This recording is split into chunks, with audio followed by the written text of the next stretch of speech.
Hiya! So, have you ever wondered what the internal structure of your body look like beyond the superficial skin you can see? Or maybe you're watching one of those horror movie and you've been trying to understand what's the concept behind those, skeletons you see in horror movie. Well,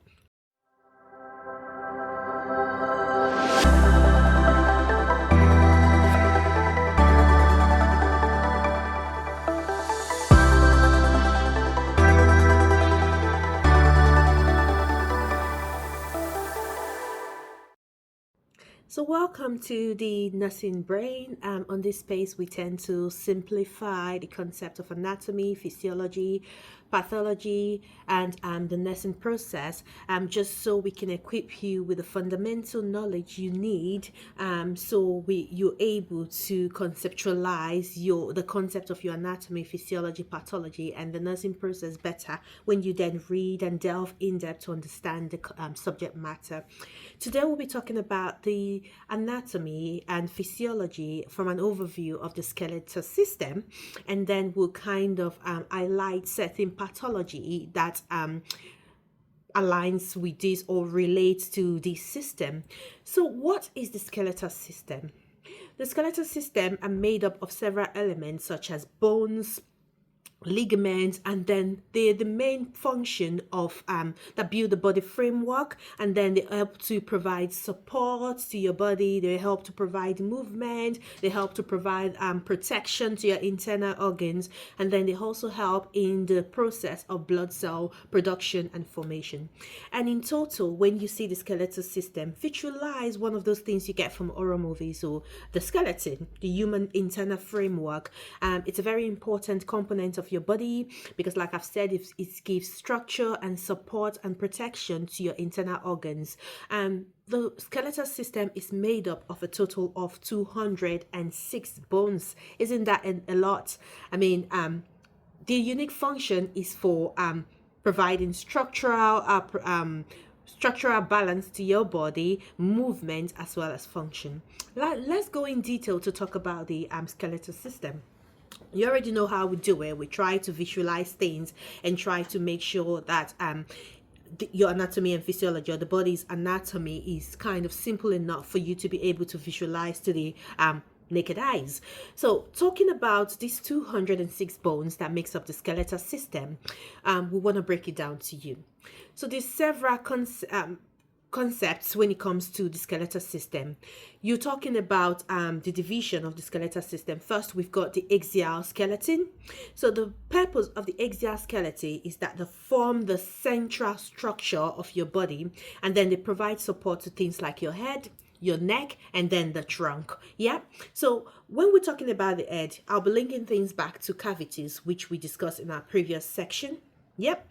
The axial skeleton will consist of a total of 80 bones.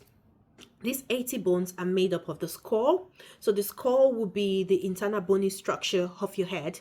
And then it involves the cranium, the cranial cavity, which obviously provide a structure that protects your brain. But then in this case, the skull also contains the cavities, the cranium cavities, which is where your the vault of the cranium, and the cover, obviously, where your brain is sitting, but also other bony structures of your face. Yeah. So the skull is divided again of two parts, which is the cranium, the top, your head, and then your facial bones. Yep. Now, the cranium is made up of 8 bones. And the function of this cranium, like we initially said, is to protect, it houses and it protects the brain. It's made up of the frontal, which obviously from the name, we've just talked about terminologies, is the frontal part of it. The parental, which is the top part of it. And then the occipital. I'm going to add some pictures as an extended attachment to this video, so you can click into it and with labels to see what it means, what it looks like. And then we've got the 14 facial bones as well. So your facial bones, we're thinking they're responsible for the shape of your face, basically. So you've got things like the maxilla, we've got things like the mandible, we've got things like the zygomatic bones, that area of your bone where you're trying to contour to have a nice shaped face. Yes. So the bones of your face are what come together to make these structures. It's important to note that the mandible is the only bone responsible for chewing. So it's the only mobile bone of the face. And then obviously we've got the temporal bones, which are at both sides of the head. In addition to the skull, we've got another aspect of the axial skeleton, which is the vertebra. Again, like we discussed from our last lesson, the vertebra, when you got your vertebrae, what a layman will call your spine bones. Yeah. So your vertebra is made up of a total of 26 bones, and this makes up the vertebral column. The primary purpose of the vertebral column is that it helps us to provide support, flexibility, and provide protection to the spinal cord. So this spine, the bone that runs across your back, that will be your vertebral column. There are 26 bones that makes them up. I'm going to put again the pictures with labels as an attachment to the video so you can see what it looks like. Now, the vertebral bones, there are 26 in total, and their main function is to provide support and protection to your spinal cord, but also flexibility. So it's that bones that will be responsible for you to be able to twist around, isn't it? Of these 26 bones, you've got 7 cervical vertebrae. The cervical vertebrae will be the bones that makes up your neck. 7 of them make up the top of your vertebral column. But then you also have your thoracic vertebrae, which are the ones that are the middle, and then they've got 12 of them. So you've got 12 thoracic vertebrae. And again, your lumbar, which is your tailbone, basically not really, is the beginning of your tailbone, so is the sacrum. So the area where you sit on, the bone that makes up the buttock, really, that will be your sacrum, one sacrum, and then a combination of fused bones, that's what makes up the sacrum. And then you've got one coccyx, which is your tailbone. So don't worry, with time you'll be able to remember these things. And then finally you've got a third thing that makes part of your exoskeleton, will be things like your rib cage. Very easy, I'll put a picture on it as well. Your rib cage is made up of a combination of something called your breastbone, or your which is basically your sternum. So it's the bone at the middle, just on here, and then together with it forms attachment with the rib. So that's the little bone at the middle of your chest. It's also called the breastbone, which has connections to your rib bones. So you've got 1 to 7 true bones, which are just true ribs, which are attached directly to the sternum. And then you've got the false ribs as well, which is about rib 8 to rib 10. They're connected indirectly to the sternum. So if you hear true ribs, those are the rib bones that connect directly to the sternum. But then if you hear the false ribs, those are the ribs connected by ligament to get to the sternum. And then you've got the floating ribs also, which are the ribs that it's not attached directly to the sternum. So I'll put a picture so you're able to visualize it. And then you've got things like the hyoid bones, which is at the bottom of the mouth where the tongue is sitting down. And then finally we've got the ossicles, which are the smallest bones of the body, and those are what makes your ear. So they're basically things like the malleus, the incus, and the staples. They're just in your ear and located in the middle ear, and they help with facilitating movement, that helps you, the movement of waves that help you hear. I know it's a lot of information, but trust me, you're going to get it. In summary, what you need to know: the skeletal system is for support, protection, and of your body, of your internal organs, pardon me, and then the production of red blood cells, or blood cells, really. Now we've got a total of 206 bones that makes up the skeletal system, but also the skeletal system is divided into 80 axial bones that makes up the exoskeletons. The bones that makes the exoskeleton is the skull, which is made up of 22 bones, and your skull will be divided of your cranium, where the brain sits, and your facial bones. So that's what makes up the structure and shapes of your bone. Zygomatic bones, which is what shapes your face the way it's shaped. Your mandibular bones, as well as your maximal. So again, when we move away from the head, we're going into, so we've talked about the head, which is made up of the skull and facial bones. But then we have the vertebral column, which is your spinal bone that houses and protects the spinal cord. It's made up of the top bit, which is the top bit, which makes up the cervical vertebrae, which is at the top of your neck. And then we've got the thoracic vertebrae, but then we also got the lumbar vertebrae, which is at the bottom of your waist really, and then the sacrum is, you know, the bones in your buttocks. It's one fused bone. But then the coccyx, which is called your tailbone really. Then you also have your rib cage, made up of tiny rib bones. There are 12 in total, and you've got a sternum, which is the plate bone or breastplate at the middle of your chest, where the rib cage connects to. You've got the hyoid bone where your tongue sits on, and then finally you got the ossicles, which are the smallest bones in the body, and they are situated inside your ear, somewhere called the middle ear. After the big categorization of the axial skeleton, we also have the appendicular skeleton. And the appendicular skeleton will be made up of 126 bones in total. It's fine, you're going to know it. Just knowing the location or having an overview of it will give you a clear understanding of where each bone is located.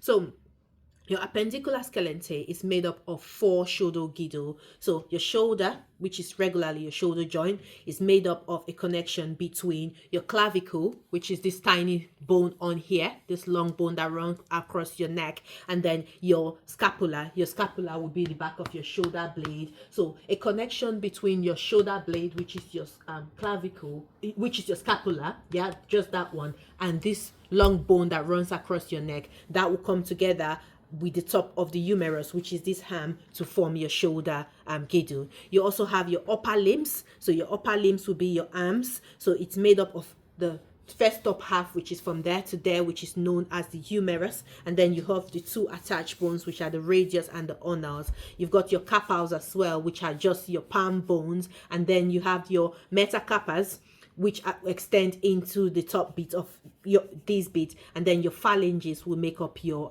finger bones really. And then finally you've got your pelvic girdle, which are your pelvic areas as well, and then its main aim is to house and protect your reproductive organs, some part of your digestive organs as well, and some part of your urinary organs. And then finally we've got your lower limbs, yeah, which will be your legs, and it's made up of your thigh bone, which will be your femur as well, and then your lower leg bones will be things like your tibia and fibula, your knee bone, which is known as your patella, as well as your tarsals, your wrist bones, your metatarsals, which is the flat bit that lays on the floor, and then your phalanges again, which will be your toe bones. So this is an overview of what the anatomy of the skeletal system is like. There'll be an additional document so you can have a look, and hopefully this can give you insight to understand it. So now going on to the physiology of the bones, meaning what are the functions of the bones. So most of them, they help with like growth as well. So as you grow, your bones tend to elongate, and it grows both in dens as well.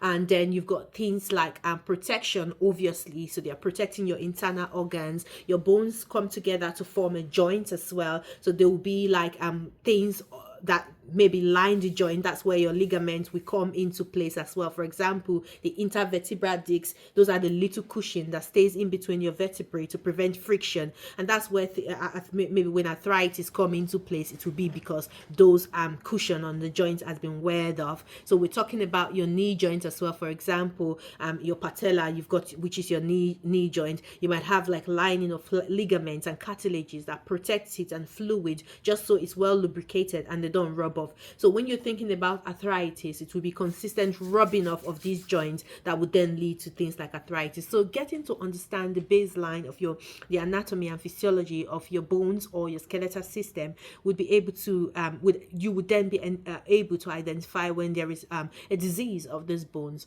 So some common diseases of the bones are things like osteoporosis. So thinking about from our last lecture around prefixes and suffixes and root words as well, to know what things are. So osteoporosis, osteo, when you hear the word osteo, you know you're talking about bones. That's what just what it is. Porosis is another word for like weakness, brittles as well. So osteoporosis will be weakness of the bones. So this could be due to loss of calcium, because calcium is a mineral that helps with your bone formation and dens as well. So if you then have weak bones or brittle bones, what do you think would happen? So you would see lots of fractures, so you would see a lot of dislocations and things like that.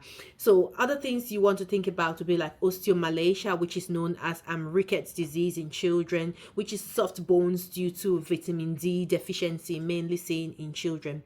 Most common joint diseases would be things like osteoarthritis again, I'll leave you to guess what that means. Osteo, bones. Arthritis, inflammation. So that will be inflammation of the the bone joints, or the joints of the bone, due to excessive wear and tear. Remember those cartilages I told you that line the bones, that prevent friction. Yeah, so when there's consistent rubbing or consistent friction on that joint, they could be wearing and tearing off, or maybe due to old age and stuff, there will be wear and tear of these cartilages, and that would lead to things like inflammation of the joint.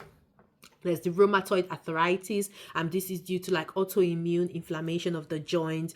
There's gout, that's another common one, and gout is like the deposition of like uric acid, which is a form of mineral waste product from your body that deposits on the joint and then causes inflammation on that joint.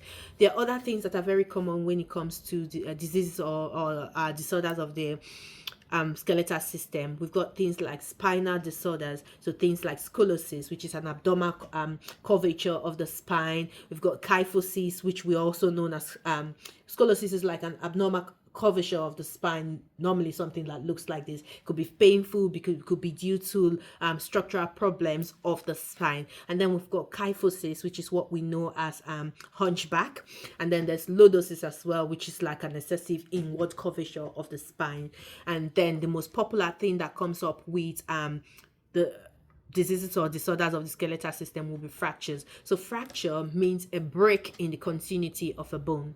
So when a bone breaks, and there are different types of fracture. So you've got something called a simple or closed fracture. Is when the bone breaks but the skin remains intact. A compound or open fracture will be where there is a break in the continuity of the bone as well as the continuity of the skin. So that's normally seen in things like a road traffic accident or a traumatic injury, where you can see the bone poking out via the skin as well. And then you've got the comminuted fracture, which is where the bones are shattered into multiple pieces. And you can have the green stick fracture, which is like incomplete fracture. So maybe the bone is snapped but not completely snapped off, and that's mainly common in children. So if we're linking our section on medical terminologies back to understanding diseases or medical terminologies related to the skeletal system, when you hear the word osteo, it means bone. When you hear the word arthro, it means joints. So that means osteoporosis would be like a brittle bone, or osteomalacia as well. You could hear things around osteo. When you hear osteo, it's talking about bones really. But when you hear arthro, it's talking about the joint. For example, arthritis, that is arthro, joint. Itis, inflammation of the joints. When you hear things like chondro, you're talking about cartilages. For example, chondromalacia could be brittle or softening of the cartilages, the bone cartilages. So when you hear the word itis, it means inflammation. So osteomyelitis, for example, would be infections. When you hear the word algia, it means pain. So when you hear things like myalgia, that would be like muscular pain. And when you hear the word plasty, it means a surgical repair of somewhere. So if you hear arthroplasty, it means they've been a surgical repair of the joints as well, or like that would just come up into like joint replacement surgery. So in summary, what I want you to understand is that the skeletal system is made up of 26 bones in total, and is divided into 80 axial bones as well as 126 appendicular bones. The main functions of the bones is to provide movement, is to provide framework and structure, is to protect organs, it helps to store minerals, and it also helps in the production of blood cells. Common bone disorders could be things like osteoporosis, arthritis, scoliosis, and then multiple types of fracture. And it's very important to understand the skeletal system as well as pathologies that are attributed to it, because if we're able to understand the location, meaning the structure, the functions of the skeletal system, then we'll be able to assess patient properly, kind of include this in our nursing assessment for a patient. So if a patient will come up with an history of, say, low calcium level, and they've had a minor fall, and now they've got severe pains in their maybe hip joint, for example, you could be able to place, oh, the hip is on here, is made up from the pelvic girdle with the head of the femur fit into the cavities. So basically, and if this patient has got like low calcium level, what could be happening here is that they've got osteoporosis. So I hope this little introduction into the skeletal system has been able to kind of debug some information for you and made it a little bit more simpler. So when you then go into your own study, you'll be able to understand the concept of the skeletal system. Please do look at the PDF attachment or information document attachment to attach to this video, because then you'll be able to get the concept more in depth. When you visualize this drawing of the skeletal system, you'll be able to identify the labyrinths and then put it into more concept. I hope this helped you, and I'll see you next time. Bye for now, until next time. For more simplified nursing content, be sure to follow us. Don't forget to like the video if you found it helpful. And subscribe to our channel for more great content.